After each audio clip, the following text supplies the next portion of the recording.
Finally James bond की आई हुई series की नई film No Time to Die को, जिसे देखने के लिए आपको सिर्फ डैनियल ग्रेग के ही वर्जन की 4 पुरानी जेम्स बॉन्ड की फिल्मों को देखना होगा, ताकि आप डैनियल ग्रेग के कैरेक्टर यानी कि 007 से बहुत ही अच्छी तरीके से कनेक्ट हो जाओ। हालांकि इस जर्नी को मैंने स्टार्ट से ही थिएटर में देखना शुरू किया था और तब से लेकर अब तक डैनियल ग्रेग ही मेरी नजर में अब तक के सबसे परफेक्ट जेम्स बॉन्ड है, क्योंकि उनकी फिल्मों की कहानियों में आज के टाइम पीरियड्स के हिसाब से कई सारे चेंजेस कर दिए गए, जिस वजह से ये फिल्म हम ऑडियंस के साथ में बहुत ही ज्यादा कनेक्ट होती है। और आई थिंक ये जर्नी पूरे 15 साल चली है, जिसका फाइनली हमें एंड देखने मिल रहा है, यानी कि डैनियल ग्रेग के 007 के वर्जन की ये आखिरी फिल्म है जो अब मेकर्स की तरफ से सही ढंग से बनाई भी गई है या नहीं। स्पेक्टर फिल्म के बाद चलिए उन डिटेल्स की बात करते हैं, क्योंकि कहानी की बात तो मैं यहाँ पर बिल्कुल भी नहीं करने वाला। जिसके पीछे के रीजन की बात करें तो वो अगेन इस एक्टर का फाइनली इस कैरेक्टर में रोल है और आने वाले नए जेम्स बॉन्ड का एक छोटा सा हिंट भी, जिस पर यह फिल्म बिल्कुल भी ना फोकस करते हुए पूरी तरीके से डैनियल ग्रेग के 007 पर ही फोकस करती है। और यही एक बहुत बड़ी बात है जिसके लिए आपको जाकर इस फिल्म को थिएटर में देखना चाहिए, जिसका एक्सपीरियंस सिर्फ और सिर्फ थिएटर में ही अच्छा आएगा, घर पर तो बिल्कुल भी नहीं, क्योंकि इस फिल्म को थिएटर के हिसाब से ही डायरेक्ट कर हमारे सामने प्रेजेंट किया गया है। और अब उसमें ये फिल्म कितनी ज्यादा पास होती है कितनी नहीं, उसी पर मैं इस पूरे के पूरे वीडियो में बात करने वाला हूँ, वो भी बिल्कुल स्पॉइलर फ्री, ताकि आपका मजा इस फिल्म को लेकर अगेन बिल्कुल भी खराब ना हो। और हाँ, इसके अलावा फिल्म के हिंदी डबिंग की बात करें तो हिंदी डबिंग फिल्म की कमाल की है और ऊपर से फिल्म को यूए का सर्टिफिकेट भी दिया गया है। इट मींस कि आप इस फिल्म को अपनी फैमिली के साथ बैठकर देख सकते हो, लेकिन सिर्फ थिएटर में। और अब यहाँ से आगे बढ़ने से पहले बनती है मेरी एक छोटी सी रिक्वेस्ट, जो है इस चैनल को सब्सक्राइब, वीडियो को लाइक और शेयर करने की।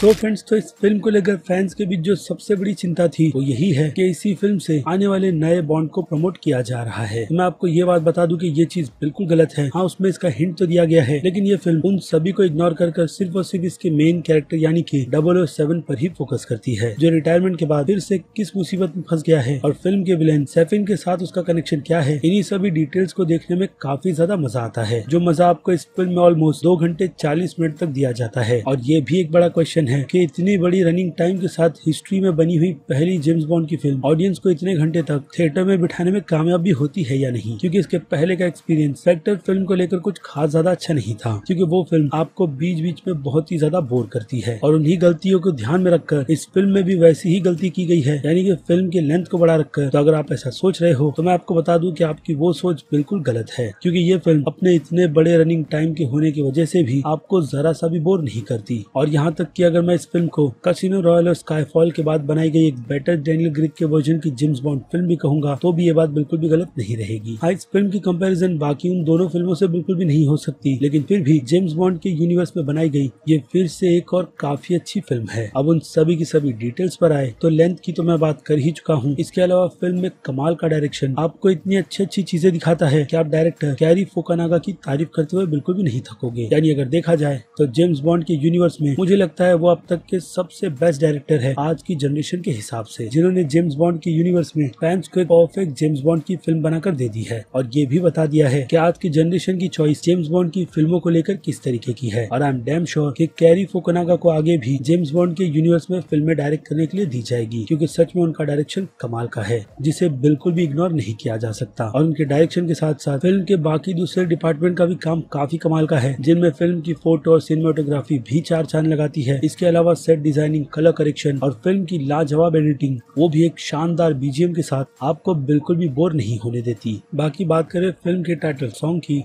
जिसे बिली आइलिश ने गाया है, तो वो सॉन्ग ठीक ठाक है, क्योंकि घर पर मैंने सॉन्ग को कई बार सुना है, लेकिन थिएटर में सॉन्ग का एक्सपीरियंस भी बिल्कुल अलग था। बाकी अब आ जाए फिल्म के कैरेक्टर्स पर, तो फिल्म में सभी एक्टर्स अपना 100% देते हुए नजर आते हैं, खास करके डैनियल ग्रेग। लेकिन बात रही फिल्म के विलेन की, जिस कैरेक्टर का रोल प्ले इस फिल्म में रेमी मलिक ने प्ले किया है, तो आपको फिल्म में बस उन्हीं का कैरेक्टर डिसअपॉइंट करता है, क्योंकि इस कैरेक्टर को लेकर इतने बड़े रनिंग टाइम में भी कोई बड़ी डेवलपमेंट बिल्कुल भी नहीं की गई। और सिर्फ यही इस फिल्म की डिसअपॉइंटमेंट है जो आपको स्क्रीन पर बहुत ही जल्दी नजर भी आ जाती है। रही बात फिल्म की बाकी दूसरी डिसअपॉइंटमेंट की, तो उन सभी को इग्नोर कर मैं तो यही कहूंगा कि आप इस फिल्म का एक्सपीरियंस लो, जो मुझे लगता है काफी वर्ती है, क्योंकि ये फिल्म उसका पे ऑफ आपको बहुत ही अच्छी तरीके से देती है। और डाई हार्ड फैंस तो इस फिल्म की इमोशनल राइड में बहुत ही ज्यादा भावुक भी होने वाले हैं, जो अगेन जेम्स बॉन्ड की जैसी फिल्म के लिए एक अलग और काफी ट्विस्टी सा सरप्राइज एलिमेंट है। और अब बात कर ले एना डी एमरोस की, तो उनका कैरेक्टर फिल्म में ज्यादा है नहीं, लेकिन जितना भी उनका अपीयरेंस इस फिल्म में दिखाया गया है, यानी कि गेस्ट अपीयरेंस, वो अपीयरेंस भी अगेन स्क्रीन पर देखने में काफी ज्यादा मजा आता है। क्यों? तो अगेन उसका पता आपको फिल्म देखने के बाद ही चलेगा, क्योंकि वो चीज बोलने जैसी नहीं बल्कि स्क्रीन पर देखने जैसी है, जिसे देखकर कई लोगों की आंखों में सुकून आ जाएगा और वो लोग यही सोचेंगे, खास करके मेल्स, के फीमेल के कैरेक्टर को स्क्रीन पर इसी तरीके से परफेक्शन के साथ स्क्रीन पर प्रेजेंट करना चाहिए। बाकी बात रही नाओमी, एम क्यू, मनी पेनी, मेडेलरीन, इनेस सटाब्रो और फीलिक्स लेटर के कैरेक्टर की, तो उनकी भी परफॉर्मेंस उनके कैरेक्टर के हिसाब से ही अच्छी है, जिनका काम फिल्म के लीड कैरेक्टर को सपोर्ट करना है और वो सभी आपको ऐसा करते हुए स्क्रीन पर बहुत ही अच्छी तरीके से नजर आते हैं। इसलिए अब उतनी ही अच्छी तरीके से सीधे आ जाते हैं इस फिल्म की रेटिंग्स पर, जिनमें अब मैं बात करूँ फिल्म के एक्शन की, तो हाँ, फिल्म में कुछ एक्शन कुछ लोगों को फास्ट एंड फ्यूरियस और गेम की तरह तो लगेगी ही, लेकिन फिर भी जैसे कि मैंने कहा, डायरेक्टर की तरफ से उन सीन्स को जिस तरीके से प्रेजेंट किया गया है उसे देखने में काफी ज्यादा मजा आता है। यानी कि एक्शन डिपार्टमेंट की तरफ से इस फिल्म के एक्शन पर बहुत नहीं बल्कि काफी ज्यादा ध्यान दिया गया है, जिसके चलते मैं इस फिल्म के एक्शन को 5 में से 4.5 स्टार की रेटिंग दूंगा, क्योंकि एक्शन ही इस फिल्म की जान है। खास करके फिल्म की कार चेजिंग वाला एक्शन, जिसके कुछ ग्लिम्स आपने फिल्म के ट्रेलर में देख रखे हैं। इसके अलावा बाकी जितने भी एक्शन आपको ट्रेलर में ग्लिम्स के तौर पर दिखाए गए हैं, वो बस उसके ट्रेलर ही है। फुल वर्जन तो आपको थिएटर में ही जाकर मिलेगा। खैर, तो अब आ जाए फिल्म की कॉमेडी पर, तो फिल्म की कॉमेडी के लिए 5 में से 2 स्टार की रेटिंग तो बनेगी ही, जिसे संभालने की जिम्मेदारी इस फिल्म में लगभग क्यू के कंधे पर है। लेकिन बाद में जब 2 कैरेक्टर्स के बीच में एक ही प्रोफेशन को लेकर जिस तरीके के आर्ग्यूमेंट शुरू होते हैं, उसे भी देखने में काफी ज्यादा मजा आता है। इसलिए ये रेटिंग 5 में से 2 स्टार की बिल्कुल ठीक है इस जॉनर में। बाकी बात करें फिल्म के ड्रामा की, तो ड्रामा के लिए 5 में से 3.5 स्टार बिल्कुल ठीक रहेगी, क्योंकि कहानी इतनी भी ज्यादा अनोखी नहीं है जो आपको बिल्कुल भी समझ ना आए। इनफैक्ट अगर आप इस फिल्म को डायरेक्ट ही जाकर देखोगे डैनियल क्रेग की बाकी दूसरी वर्जन की जेम्स बॉन्ड फिल्म को बिना देखे, तो भी ये फिल्म आपको काफी आसानी से समझ आ जाती है। इससे आपको अंदाजा मिल जाएगा कि फिल्म के ड्रामा यानी कि स्टोरी पर कितनी ज्यादा मेहनत की गई है, क्योंकि पूरा का पूरा क्रेडिट फिल्म की प्रेजेंटेशन पर ही बनता है। खास करके ऐसी स्टोरी और इतने बड़े रनिंग टाइम के साथ, जो कोई छोटी मोटी बात तो बिल्कुल भी नहीं है। और जिस तरीके का एंड इस फिल्म को दिया गया है, उस हिसाब से ये रेटिंग सस्पेंस की कैटेगरी में 5 में से 2.5 स्टार डिजर्व करती है। भले से ही फिल्म कितनी भी ज्यादा प्रेडिक्टेबल क्यों ना हो, लेकिन वो मोमेंट्स कहते हैं ना, आपके दिल में अलग से ही जगह बनाता है, तो ये फिल्म भी उन्हीं में से एक है। और फिर बात करें फिल्म के सिर्फ और सिर्फ थ्रिल की, वो भी एक्शन के हिसाब से, जिसे मैंने हॉरर की कैटेगरी में बिल्कुल भी नहीं रखा है, तो फिल्म के वो थ्रिलिंग एक्शन आपको अपनी सीट से चिपका कर रखते हैं, जिसके चलते थ्रिल की कैटेगरी में ये फिल्म अगेन एक्शन के हिसाब से 5 में से 4 स्टार डिजर्व करती है। और फिर आ जाए मास्टर्स ऑडियंस पर, तो इतनी बड़ी फिल्म होने के बावजूद भी ये फिल्म मास्टर्स ऑडियंस को काफी ज्यादा पसंद आएगी। यानी कि उनकी नजरों में ये फिल्म A+ की कैटेगरी की है। क्रिटिक्स की नजरों में तो ये फिल्म ऑलरेडी A की कैटेगरी की है, जिस पर एग्री करते हुए मैं भी इस फिल्म को A की ही कैटेगरी में रखूंगा। यानी कि एक मस्ट वॉच, जो मेरे हिसाब से डैनियल क्रेग के कैरेक्टर के जेम्स बॉन्ड के लिए एक परफेक्ट एंड है।